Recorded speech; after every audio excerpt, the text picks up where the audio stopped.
हिमालय की गोद में बसा देवताओं का वास है। गंगा की पावन लहरों में छिपा अटूट विश्वास है। गर्व से कहो कि हम पहाड़ी हैं दोस्तों, क्योंकि हमारी उत्तराखंड की संस्कृति ही हमारी असली पहचान है। इसी के साथ यहाँ उपस्थित अतिथि महोदय, निर्णायक मंडलगण, मेले की आयोजक समिति और मेरे सामने बैठे देवभूमि के दूर दराज के कोनों से आए मेरे आदरणीय बड़े बुजुर्गों, माताओं, बहनों और युवा साथियों, आप सभी को मेरा सादर प्रणाम और प्यार। आज मैं अपने को सौभाग्यशाली मानती हूँ कि मुझे उत्तराखंड की संस्कृति के ऊपर बोलने का अवसर आप सभी के समक्ष प्राप्त हुआ है। आज मैं इस मंच पर खड़े होकर बड़े गर्व के साथ कहना चाहती हूँ कि मैं पावन भूमि की बेटी हूँ जहाँ पंच बद्री की माया है। बस ऊंची धरती की बेटी हूँ जहाँ पंच केदार का साया है, जहाँ गंगा यमुना की अविराम धाराएं चरणों को पखारती है। मैं उस देवभूमि की संतान हूँ जिसे पूरी दुनिया पुकारती है, मेरा नाम मानसी है। मैं अपने को सौभाग्यशाली मानती हूँ कि मेरा जन्म उस पावन भूमि में हुआ है जिसे लोग देवभूमि के नाम से जानते हैं और जहाँ पंच बद्री और पंच केदार की माया है। मैं उस संस्कृति की संवाहक हूँ जहाँ पहाड़ों की ताजगी और नदियों की पवित्रता आज भी जिंदा है। हमारी संस्कृति की शुरुआत ढोल दमों की गूंज के बिना अधूरी है। यह केवल एक वाद्य यंत्र नहीं, यह हमारे उत्तराखंड की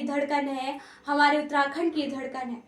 शुभ कार्य हो या देवताओं का आह्वान, ढोल की हर थाप हमें हमारे पूर्वजों की कहानी सुनाती है। यह ढोल की शक्ति है जो थके हुए पैरों में छोलिया और झुमेला की ऊर्जा भर देती है। हमारी जागर कोई लोकगीत नहीं, यह देवताओं को धरती पर बुलाने का आह्वान है। हमारी संस्कृति की पहचान हमारे पहनावे से है।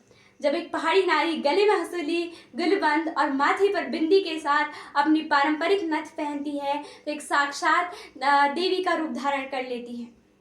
और हमारी कुमाऊं की सुनहरी पिछोड़ा और गढ़वाल की शानदार साड़ी हमारी गरिमा की गवाह है। और हमारे पुरुषों की पहाड़ी टोपी, तो इसकी तो बात ही क्या है। यह केवल एक कपड़ा नहीं, यह हिमालय का स्वाभिमान है।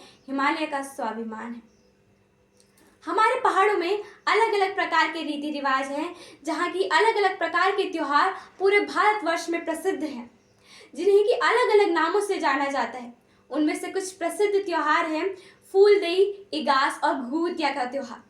फूलदेई का त्योहार हमें यह सिखाता है कि कैसे हमें अपनी प्रकृति से जुड़े रहना बहुत ज़रूरी है और कैसे हमें अपनी प्रकृति से प्रेम करना चाहिए और कैसे इसका संरक्षण करना चाहिए, जिसमें कि नन्हे नन्हे बच्चे अपने देहरियों को फूलों से सजाते हैं।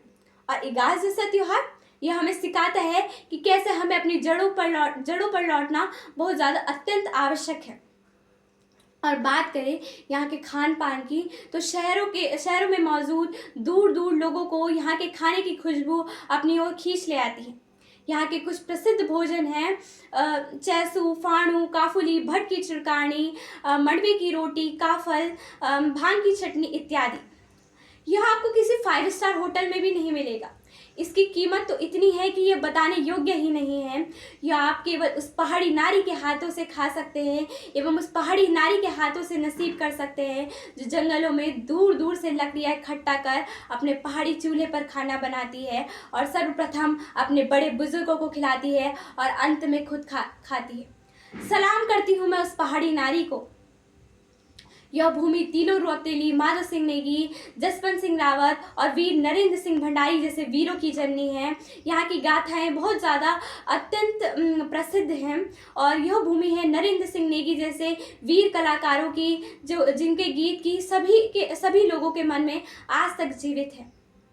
और आज भी यहाँ का गौरव कुमाऊं तथा गढ़वाल रेजिमेंटों के रूप में सीमाओं पर तैनात है। और अंत में मैं बात करना चाहूँगी अत्यंत आवश्यक विषय की, जो कि है हमारी गढ़वाली भाषा। इसकी तो बात ही क्या है, जो कि हमें एक दूसरे के प्रति ममता अथवा स्नेह की भावना दिखाती है। अंत में मैं आप सभी से इतनी विनती करना चाहूँगी कि अपने बच्चों को भी इस गढ़वाली भाषा का ज्ञान दो और अपनी संस्कृति का ज्ञान दो, क्योंकि यदि हम आज अपने बच्चों को गढ़वाली भाषा के प्रति जागरूक नहीं करेंगे तो आने वाले समय में हमारी संस्कृति अथवा गढ़वाली, जौनसारी और कुमाऊनी भाषा विलुप्त हो जाएगी, जो कि बहुत चिंता का विषय है। अंत में मैं अपनी वाणी को इन 2 पंक्तियों से विराम देना चाहूँगी कि उत्तराखंड की संस्कृति हमें सिखाती है कैसे अभावों में भी मुस्कुराया जाता है, कैसे अभाव में भी मुस्कुराया जाता है। हम उस पहाड़ के वासी हैं जहाँ पत्थर भी पूजे जाते हैं, क्योंकि हमें हर एक चीज़ में ईश्वर नज़र आते हैं। धन्यवाद। जय हिंद, जय देवभूमि उत्तराखंड, जय बद्री विशाल। धन्यवाद।